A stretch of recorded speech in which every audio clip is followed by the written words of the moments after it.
Hello, hello, friends. Greetings. This is Mari Smith coming to you live from glorious sunny San Diego, and I am so thrilled to bring to you my friend and mentor, Bo Eason. Oh my gosh, we are going to have such a great interview. Bo, good morning. Hello. Thank you for being here with us today. Hi, Mari. Thanks for having me. This is great to break some barriers and face my fears. And ever since I've met you, I've like really been open and on Facebook, which has been a huge fear of mine. And so we're breaking some ground here. I love it. I love it. Let me tell you, friends, that Bo Eason has trained with some of the world's most brilliant performance and movement coaches. If you ever get a chance to see Bo on stage, run, don't walk to see him. He's logged over 20,000 hours on stage crafting and presenting his personal story. Bo's now dedicated to helping others tap at the power of their personal story and become effective, persuasive communicators. So, Bo, I am so excited about this interview. And just real quick, for my friends tuning in all over the world here and the folks who will catch the replay, I have to tell you, friends, that I was aware of Bo for quite some time. Many of my friends, speakers, authors, coaches, I had known that they'd taken Bo's training, or they were friends, or they followed him. And finally, I'm like, I gotta study this guy. So I took myself off to, I'm right here in San Diego, and I signed up for his 3-day personal story power event course. And this has never happened to me before in the decades of seminars and events and workshops that I've attended. And within the first hour, Bo, I was like, I don't care what this guy's offering. I'm signing up for it. It's so funny. It's right back at you though, Mari, because years ago when I was introduced to this industry, like I came from the theater, right? So I didn't really know there was even this speaking industry and this world that we're in now. And you were one of the first people that I ever looked at that I saw on Facebook, right? So I was just looking, I go, what are people doing? What do they do? And I feel like I've known you for years. And so you can imagine my surprise when I saw you sitting in La Jolla in one of the seats at Personal Story Power. And I was like, I went backstage. I was like, Mari Smith's in the audience. Did you guys know that? And I felt like I've known you for like 7, 8 years, but we've never really met. Yeah, that's the cool thing with social media. I like to say that it creates virtual rapport so that when you do meet someone in person, you literally have this feeling that you already know them. Now, that comes from being congruent and being the same offline as online, which is one of my absolute tenets of success. But we are here, Bo, to talk about this, which folks can see on their screen. And I have an early copy of it because it officially comes out Tuesday, September 3rd. And Bo, here's another thing just to segue, and we'll get into some questions, that I signed up for your mastermind, as we talked about. That was in May, so that's been about 4 months now, 5 months, and that I've been in your Warrior Mastermind. And I began to read your book on Kindle about 2 weeks ago, and I was like scribbling, making notes and highlights and looking things up, and like just immersed in your body of work. And that's after studying with you for these many months. So I am so excited for the folks here today tuning in. You are about to embark on literally what could be a life-changing journey, my friends, if you pick up a copy of Bo's book. And you've got tons of great bonuses as well at boeasonbook.com. So the title of the book is There's No Plan B for Your A Game. Bo, do you want to talk a little bit about that title? Like, how did it come about, and why shouldn't we have a plan B? Yeah, I'd love to talk about it. It's because it's a great memory for me. It goes back to my parents. It goes back to when I was a kid, and I'm the youngest of 6 kids, right? So we grew up on a ranch.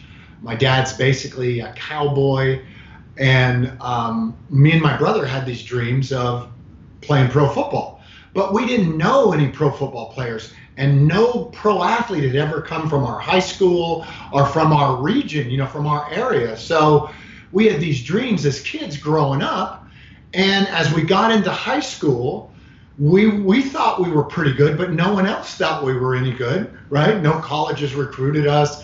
And parents of my teammates, who their sons were a lot better than me and my brother, they would come over to my mom and dad's house. And my mom and dad would sit down with these other couples, and these couples who probably had good intentions, for me and my brother, said to my mom and dad, hey, I know your boys, Bo and Tony, have these dreams of being pro NFL players. Just so you know, that's almost impossible, given the fact that no one from our area has ever done that, and we don't know any, and we don't know what that takes. And they then gave my mom and dad some great advice that went like this. I think Bo and Tony should have a fallback plan. I think they should have a plan B to their dreams so that they don't get their heart broken. And this is what I saw happen, Mari. My mom literally would physically take these people to the front door, push them out onto the porch, and slam the door. Oh my gosh. And I knew then, if my mom took our dreams that serious and she was so opposed to a fallback plan or a plan B, when you're watching your mom do this as a kid, the only thing I could remember was, whoa, these dreams we have are being taken seriously. Wow. And if you have a plan B, you no longer have a dream. You now have a plan B, which was not your original dream. It's some secondary thought, some fallback plan. And as soon as I saw my mom physically take these people out of our house, never to see these people again, I knew that we were going to do what we had to do. And I knew there were no options to our dreams. That's profound. I love that. So through your mother's own behavior, that as a young child, you and your brother were like, wow, this is it. This is for real. We're all in. So having that powerful mentor. And I know your dad, I love the story of your dad too.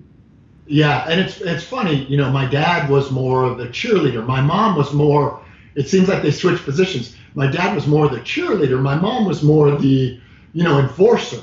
Like she was like, when you go to a fancy nightclub and there's a bouncer outside with the earpiece and the list of people who could get in, that was my mom standing out in front of our dreams, right? With saying you don't get in and you do get in. My dad, who like I said, is basically a rancher, a cowboy, he would wake us up, and this goes for my 4 older sisters, my brother and me.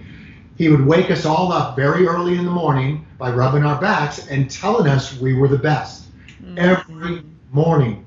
And this happened up until I was in my 40s and I had my own kids, and we'd be visiting my mom and dad, on the holidays or whatever, and he would still wake us up. He would still rub our backs, still tell us we were the best. And this was a source of embarrassment when I was a kid. For me and my brother especially, like we'd go on double dates, me and my brother, my dad would be telling us when we're walking out to the car to go watch Saturday Night Fever, my dad, in front of our dates, would say to us, we were the best. And we would go, oh my gosh, Dad, you gotta leave us alone. We gotta go on this date.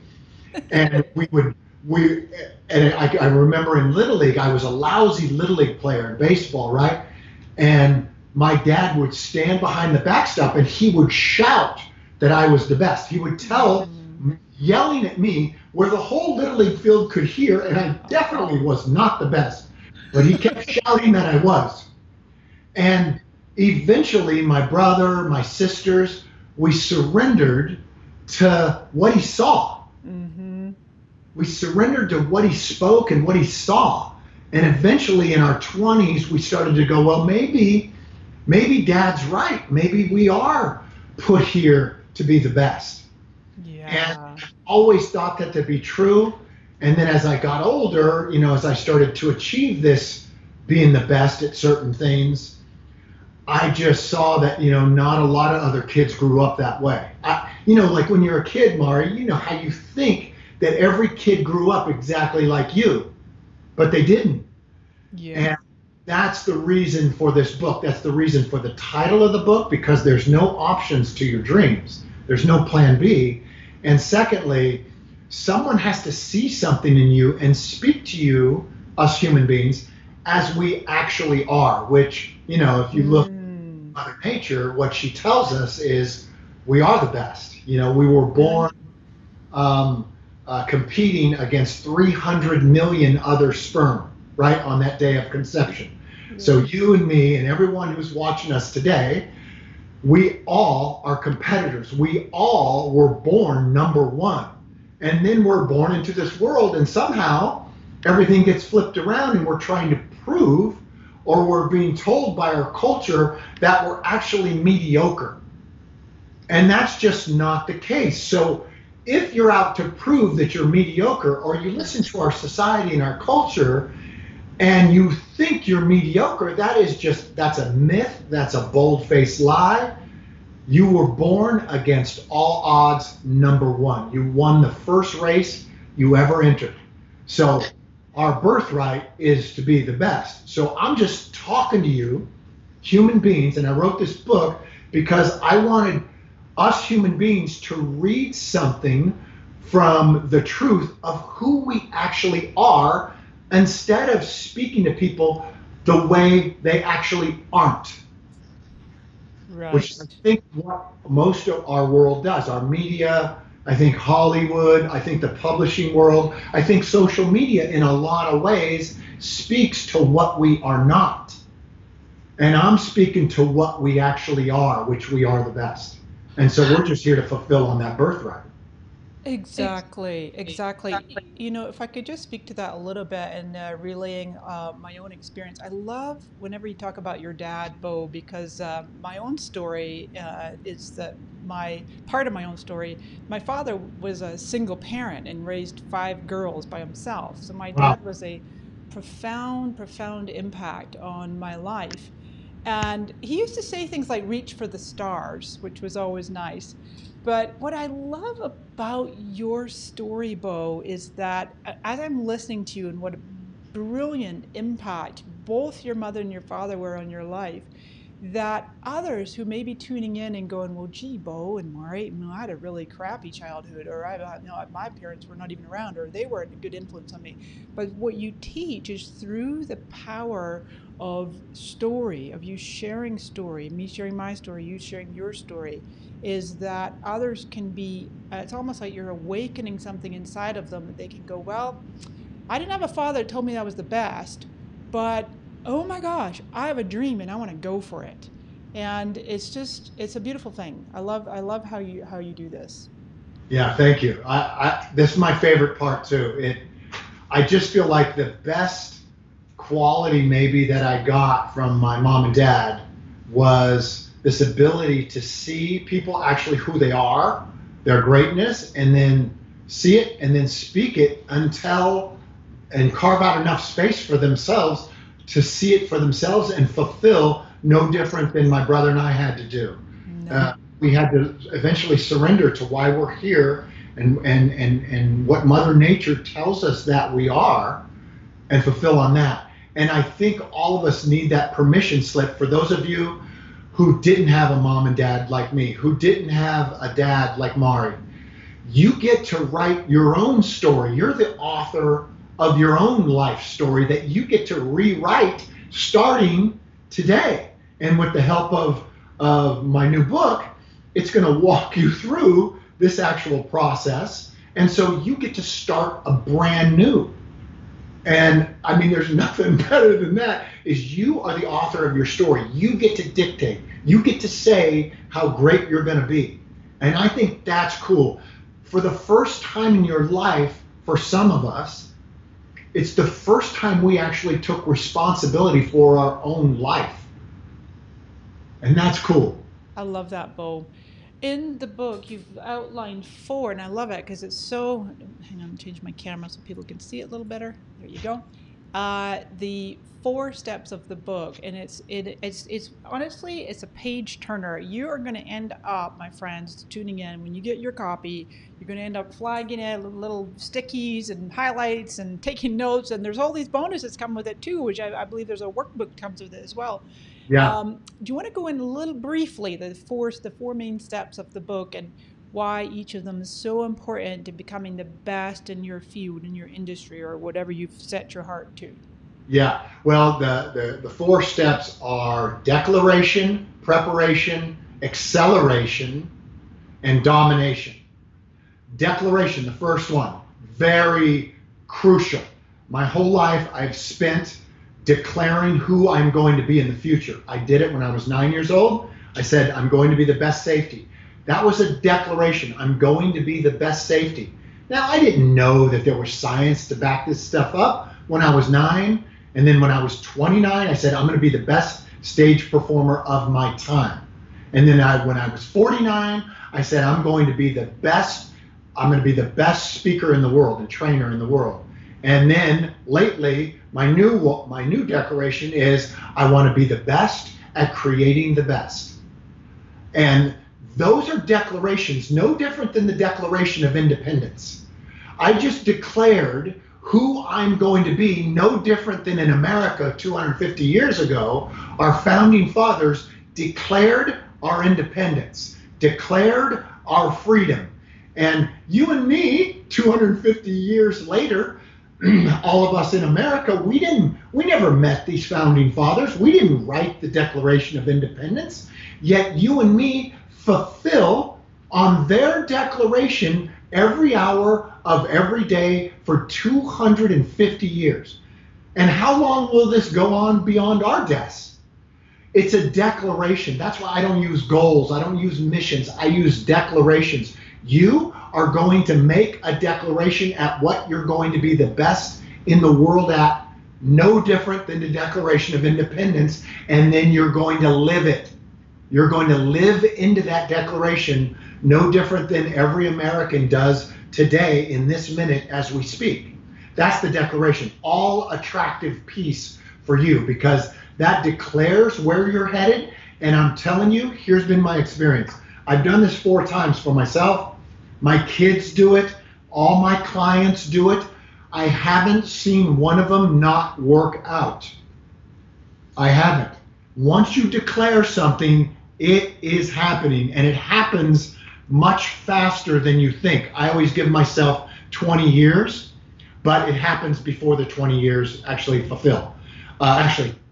into existence. That's declaration. The next is preparation.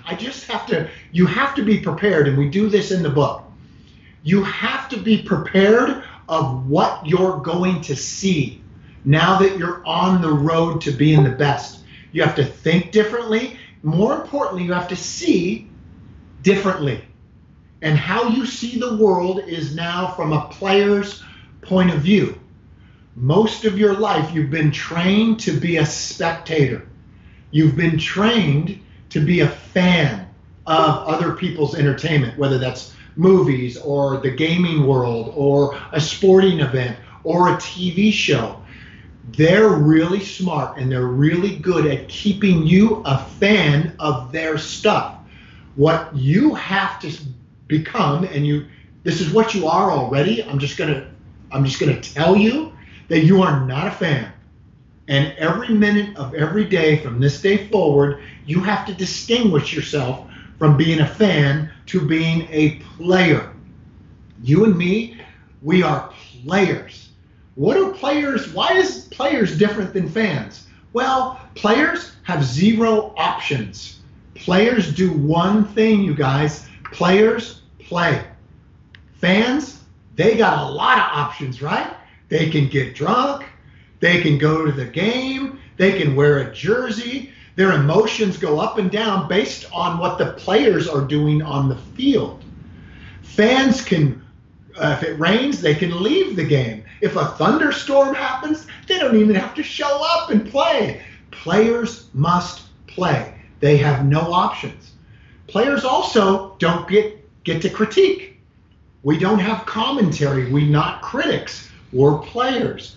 Fans, they get to critique. They get to comment on the players. So for the rest of your life, we have to change the way you see things. Now you're a player. It's no different than the famous quote from Theodore Roosevelt, which said, "It's not the critic who counts.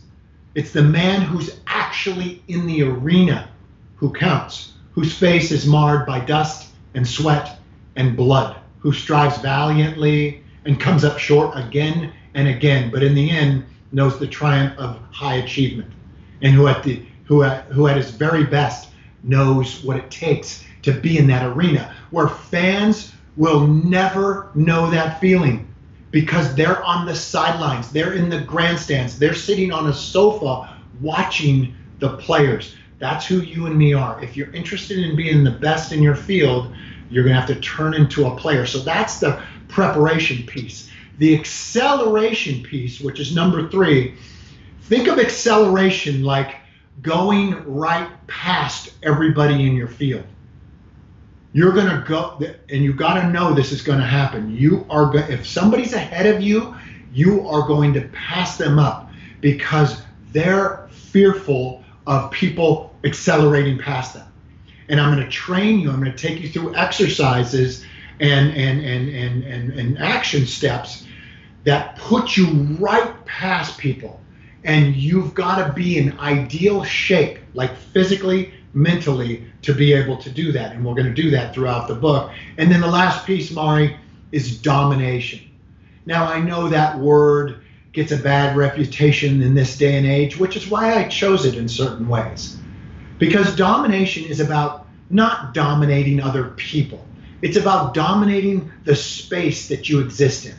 It's about dominating your field. And you do that by building a team around you, a small, elite fighting force around you. Because to dominate, I always think of Frank Sinatra and this term, maybe some of you have heard this term called Frank Sinatra doesn't move pianos. So, right? Have you ever heard this line? I think, yeah, it rings a bell. Yeah, I mean, a lot of people, I've heard the term. I think somebody may have even written a book with the title, Frank Sinatra Doesn't Move Pianos. Here's the deal. When your attempt is to be the best, like you and me, right?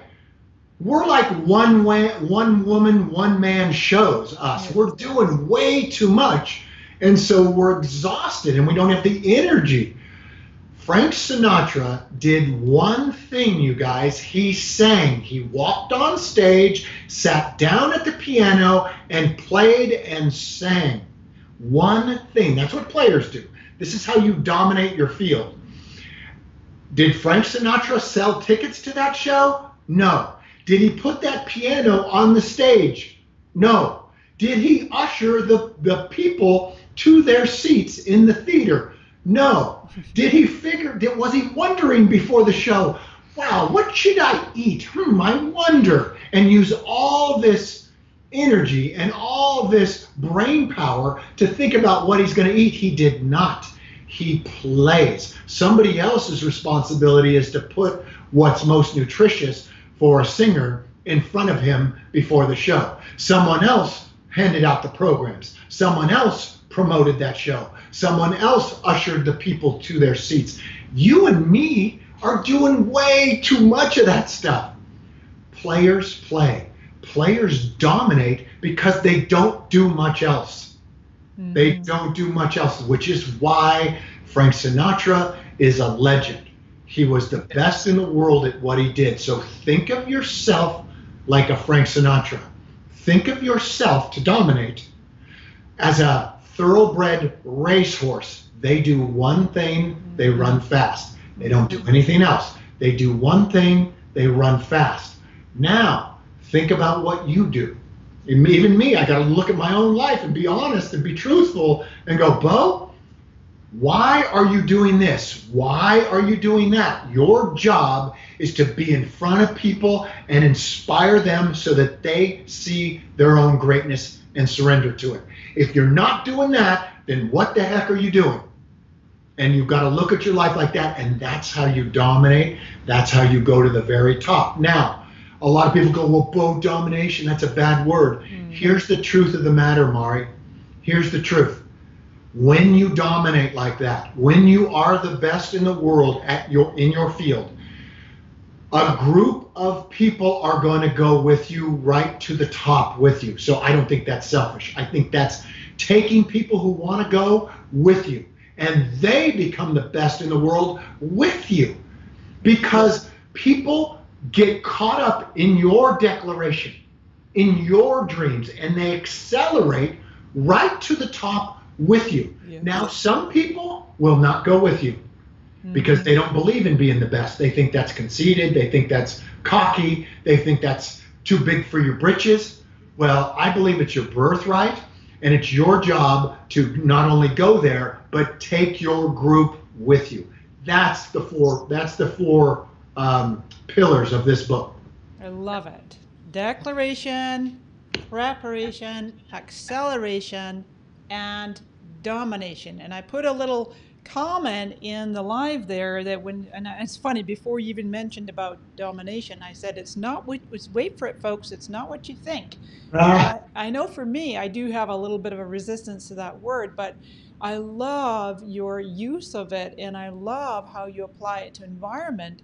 And so, for example, when I came to your 3-day personal story power in May, then I was in your Warrior Mastermind, I believe it was July. Yeah, it was July. And one of the things I said to you at the July workshop was, you know what, Bo, and folks in the room here, is I have been looking around my life, my relationships, everything, my environment, my home, and asking myself like a mantra, is this the best? Is this something that me as the best in my field would be putting her attention on? And so it literally becomes like new lenses that you put on, which I love. I've actually since had my entire house feng shuied by Marie Diamond, the leading feng shui artist or expert. So it's what you bring up there, Mari, so critical is your environment, right? So it's just so crucial, because you can't win the fight against the environment because there's too much distraction. There's too much coming at you. Yeah. That's why your environment must be as such, just like my parents' house, right? Yeah. So that when you see your mom throw her friends out on the porch and slam the door because they said you should have a plan B and you should forget about your dreams, you know that's an environment that takes dreams seriously. And all of us should think through the same filter that Mari's talking about, which is this the best? Constantly with my kids, with my wife, with my family, everything we do, from the big screen TV we buy and the food we buy together, and when we go out to dinner or a hotel that we stay in or the friends parties that we go to, is this the best? Mm-hmm. If not, no thank you. If it is, we're in. I love it. Let's talk about obstacles, because when you were 9 years old and you made this little drawing with stick figures and declared you were going to be the best safety in the world, gave yourself 20 years, and it's just brilliant that your 9-year-old brain came up with this and then went on to be the best playwright and now the best speaker and trainer. And you intentionally encourage your students, audience, readers to create obstacles. And you even say the bigger and gnarlier, the better. Can you talk a little bit about that part? Think about this, you guys. If there is no obstacle, and we can use movies, because we all know movies, right? So you can use this as a great example for your life. So everyone knows The Wizard of Oz, right? So The Wizard of Oz, Dorothy is this little girl from Kansas skipping down the yellow brick road. How long are you going to watch that movie, right? So I've seen that movie 1,000 times, and I love it every time. How long would I watch that movie if there was no obstacle in front of this little girl named Dorothy? If this was just a girl from Kansas with a dog skipping down the yellow brick road, I'm turning it off. But being that the writer is a great storyteller, he knew to put the nastiest, the meanest, the scariest thing in front of this girl from Kansas, which was this wicked witch and those flying monkeys. Now, those are great obstacles because now you can't take your eyes off of Dorothy because of the obstacles are so scary, so huge, you will never look away from Dorothy. In fact, you're emotionally cheering for her the whole way. Now, you and me are living our lives, right? And we're trying not to have any obstacles. So what you're doing, if you think that's your job, you're eliminating all attraction to you. You're eliminating all eyeballs that are going to be on you if you're trying to get rid of obstacles. Us, on the way to being the best, we all know that obstacles are a part of the process. We know if we're not facing Goliath and putting our nose on the chest of Goliath day in, day out, that no one's going to watch us, no one's going to care, no one's going to be attracted because no one has ever followed anybody. No one has ever empowered anybody or cheered for anybody if they had an easy road. Nobody. Think about it. The oldest story, that we know is David and Goliath. Why do we cheer for David? Why has every human being that's ever heard that story for 4,000 years, why do we all cheer for David and none of us cheer for Goliath? Same is true for you. You are David. You have this Goliath standing in front of you, which is the obstacles to being the best. It's built in. It's a biological necessity to being the best. You gotta walk through the obstacles. You gotta go under them. You gotta go over top of them, but you can't pretend you don't have them. And the bigger your dream. So if I say in my declaration, I want to be the best safety in the world, I'm 9 years old, right? I'm walking around. When I'm 9, I don't have any obstacles. I'm throwing rocks, I'm fishing, I'm playing soldier. I'm just walking around my house. No obstacles. And then one day, I write up this declaration that says, I'm going to be the best safety in the world. What just happened to this 9-year-old? All these obstacles standing in front of him. Now, this 9-year-old has a game to play, right? No more rocks to throw. No more fishing unless that makes me the best safety, right? The nutrition had to be better. I had to do what the best safeties do, which is train. I had to talk like the best safeties talk. I had to build my body like the best safeties build their body. I had to have the mindset that the best have. And so now this 9-year-old who had 0 obstacles now has a ton of obstacles for 20 straight years standing in front of him. And those obstacles come in the form of you're too small, you're no good, no colleges want you, you're too slow, you can't go, here's the prom, you can go on dates and that might distract you and you'll never be the best. You can do all these distractions, you can do all this stuff. Those are obstacles. Instead, I chose my dream. And now all eyes are on this little kid trying to achieve a dream for 20 years. And people come out of the woodwork to help the hero face the fire-breathing dragon. That's what's going to happen to you. That's how your team is going to form around you. They're going to be attracted to your sensibility of putting your nose up against these obstacles. It is attractive. If some of you are single or some of you are looking to date the perfect person, guess where the perfect person is going to come from? Guess where the perfect marriage is going to come from? It's going to come from your commitment to your declaration, which makes you attractive up against these obstacles. And that's where people show up to marry you, to help you, to feed you, to fund you, to build you up. And then the rest of the people will get out of your way. They'll start to get themselves away from you because they don't want to be around somebody who has that high of a dream, right? Because it points out how they're not living their dream. Right. Right. That's why obstacles are so key. So never, ever, ever try to get rid of them. You want the biggest declaration you could possibly have so that your obstacles are big, so that the best team shows up for you. Brilliant.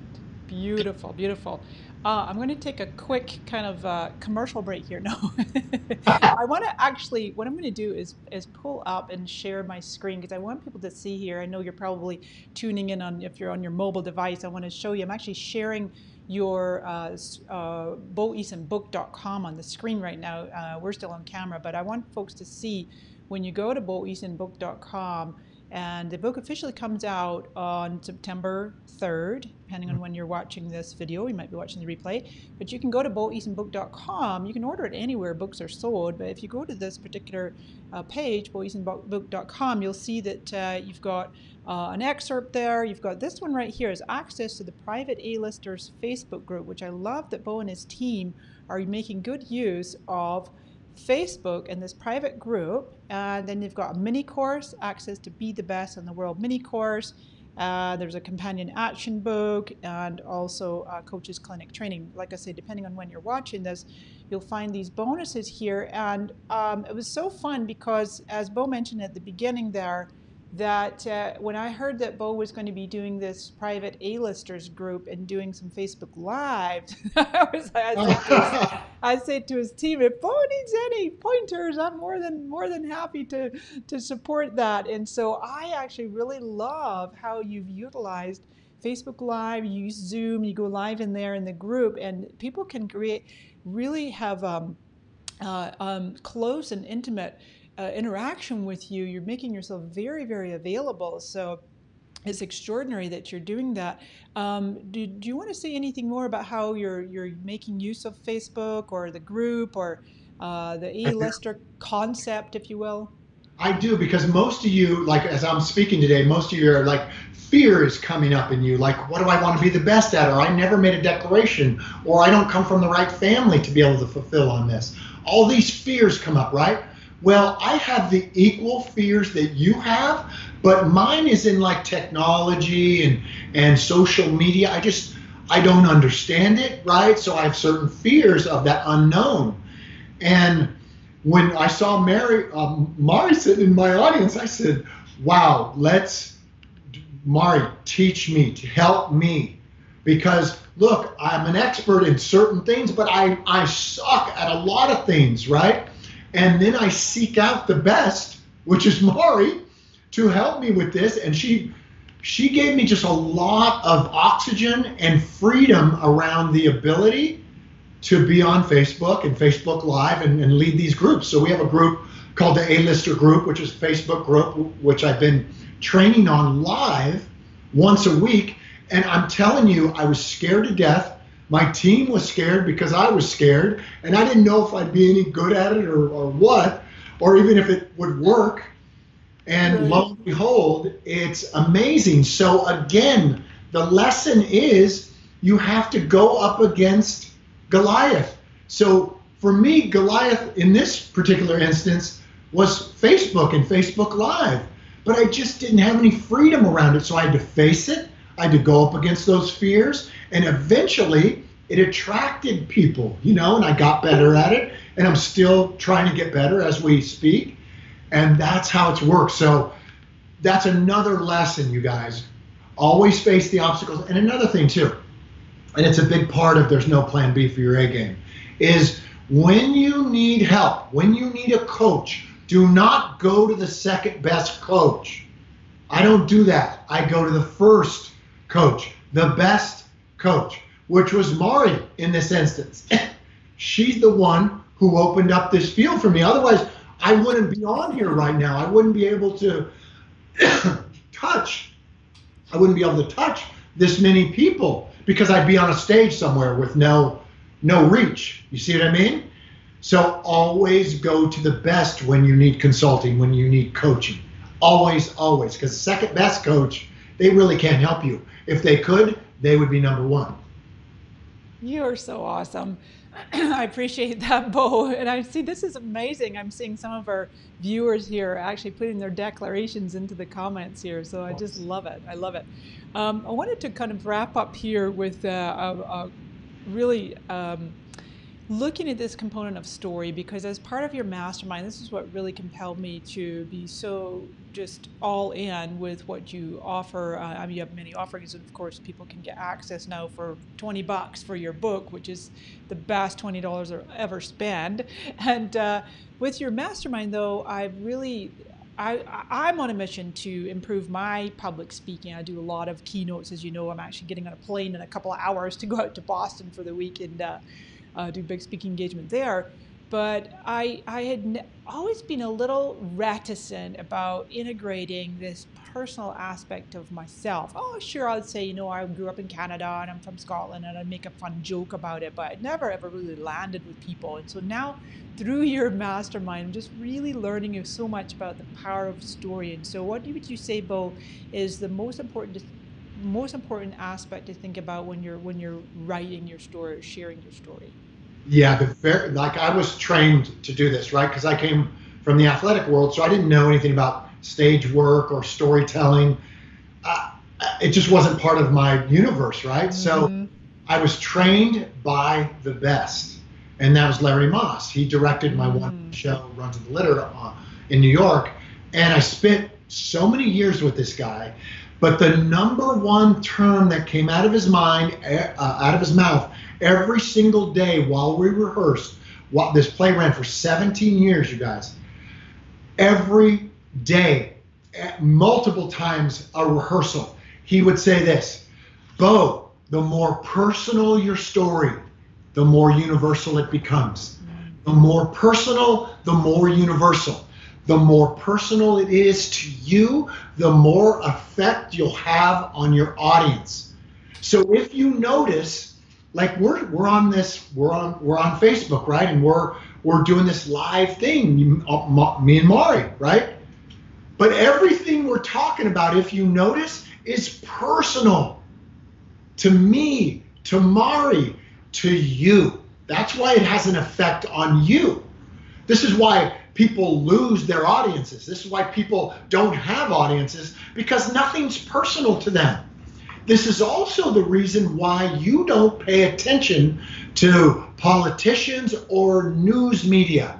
If you notice, you don't pay attention to them, or you don't trust what they say, or you kind of can hear them because the volume's up, but you don't care. It's one, doesn't matter. It has no effect on human beings. Here's why. Nothing is personal to those people. Zero is personal to them. It's talking points. It's reading. It's keeping it impersonal to them, which makes it, for the audience, impossible to listen to or trust. So you and me, and comes from the lips of Larry Moss, the more personal your story, the more effect you have out there. Because no one is going to trust you unless they know your own personal story, what cloth that you're cut from. That's the only connective tissue that two human beings have. Think about that. Your personal story is the only way for me to connect with you and trust you and now follow you into the woods or into the battlefield, wherever you want to take me. It's story that does that. And don't distance yourself from your own story. Make it more personal. Attach it to these solar plexus. Attach it to these cells that you're walking around with. Physicalize, internalize your story so that it's moving with you through space in real time every hour of every day. And watch what happens to your life. It's a promise that I make to everybody. If you physicalize this thing, if you make it personal, so it means everything to you, then people are not going to have the ability to look away from you. They won't. You'll have obstacles in front of you because your declaration is so big, because your story is so personal. There'll be obstacles. There'll be fire-breathing dragons standing right in front of you all the time. Now, nobody can look away from a girl skipping down the yellow brick road if there's a scary enough witch standing in front of her, which you're going to have given your personal story. This, you guys, is the people who get this first. Like, I've been spreading this message for a few years now. I've been training people at this because it was the best thing that I ever heard, whether I'm an athlete or a trainer or a speaker or a one-man show guy. The best thing I ever heard was, Bo, you got to make it more personal. It's got to mean more to you. The more it means to you, Bo, the more it means to the people who are sitting in the seats, the audience. And here's the coolest part about it, which I rarely talk about it, but I'll talk about it for a second here. Mari, you know this. It is the ability to tell your personal story, to have a personal narrative of your life is equal to optimum health. Think about that. Optimum health equals the ability for you to have a narrative of your life. So you can spend a lot of money going to therapy, which, I think is a great idea. I did a lot of it. I still do it. It gave me a narrative. And then I wrote my own personal story, which gave Bo a voice. Now, Bo had played in the NFL, like something that a lot of people would like to do. And people thought that was awesome, right? But I didn't have my own voice.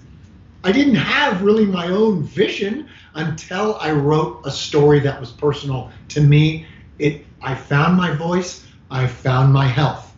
And then everyone else just connects to that personal story and either decides to go with me or to not go with me. That is their choice. That is why you want to master the ability, the expression of you. Oh, this is so good, so good. Oh my gosh, such good stuff.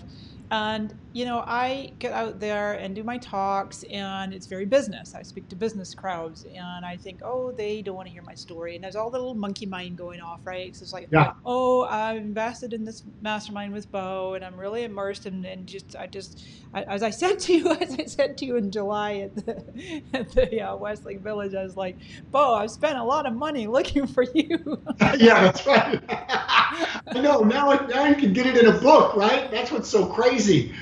People often say what you say because, look, no one, not to my knowledge anyway, otherwise I would have bought this book already if someone else wrote it. Yeah. People have theories of what it takes to be world class, right? Yeah. They have theories. Yeah. I've used my body and all my siblings' bodies and my kids' bodies and my wife's body and all my clients' body, including you, Mari, as guinea pigs, as lab rats to test out these theories to see if it's actually, am I right? Did Mother Nature put us on this planet already the best, and all we have to do is run the miles and fulfill on that?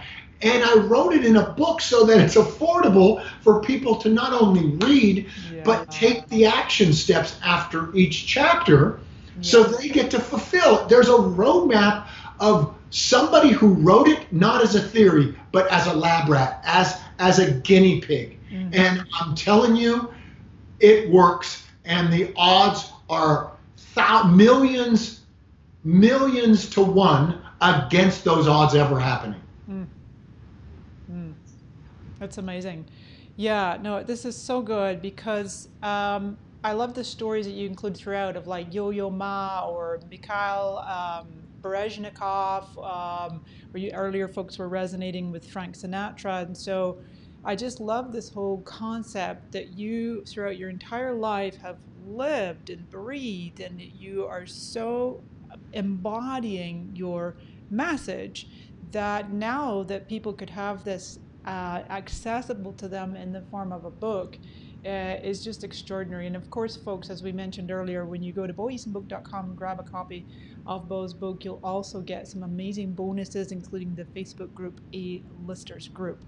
And as we were saying there, this whole concept of personal story and weaving it in, Bo just said, you get your health, you get your life. It's the story that you tell yourself is so crucial. Like I might have been telling myself a story like, Oh, my audience doesn't want to know really that personal stuff about Mari. They're here to learn about Facebook. What do they care about my story?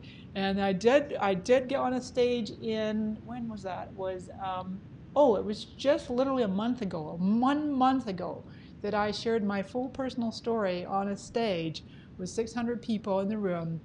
And I was nervous as heck. I don't even remember. I got off stage and like, I don't even know what I said. I was like, okay, practice makes perfect. And people will come up to me at events and think, Mari, you're a great speaker, or you're natural, or do you ever get nervous? I'm like, are you kidding me? I was painfully shy as a child. I mean, I could barely get my voice heard in class. I hated reading aloud in school. And so for me to now be a public speaker is an extraordinary feat. And it's practice. And now this other element, which I found absolutely cathartic, is weaving in my own personal story to my talks. I just can't thank you enough, Bo, for the work that you do. I'm honored to call you a friend as well as my mentor. I'm thrilled that you have this book coming out. I see that everybody that gets a copy of it will really, and reads it and applies it, will really see significant changes in their lives. So thanks for everything you had to do to pour your heart and soul into bringing this book out. Really appreciate your time here today, Bo. Any final closing thoughts? I know I can chat to you forever, but we better draw to a close here. Any final parting words of wisdom? Yeah, I mean, look, most people, I read this the other day, that we live in the most distracted time in human history. So think about that. And that sounds like a depressing thought, right? Like, oh, we live in the most distracted time in human history, and I don't believe it's going to get better, right? So everyone's depressed, and everyone's like, woe is us, and we live in a horrible world. With the game that we're going to play, which is going to the top, being the best in the world, that commitment now takes all distractions out of the game. So we become valuable to the world at the exact moment that the world is the most distracted. So you and me, who are playing this game, are now the most valuable people in the world in a world that is the most distracted. That's why I want your declaration to be huge, because if it's a mediocre declaration, you'll be distracted. It won't be big enough to take all your attention. That's why it's got to have the words "the best" in it. Beautiful. Yes. Nobody ever said, I would like to be the mediocre. Nobody's going to declare that. I love it. It's got to have the best in it. You see that? Own it, name it, claim it. Shout out to my friends here, Sabrina, Christelle, Gail, Elaine. Who else did I see here? Clara, Diana, Ta, Cheryl, beautiful. Linda, thanks for tuning in. Chris, excellent. I'm so happy you're all here. Marilee's here, wonderful. Christopher, love it. Hop over to boeasonbook.com if you're catching the replay on this, friends. Make sure that you get a copy of Bo's book. Bo, thanks for your time today. I look forward to seeing the incredible success of your book and more. Many blessings. Thanks for being here. Thanks, Mari. Appreciate it. Bye. Bye, friends.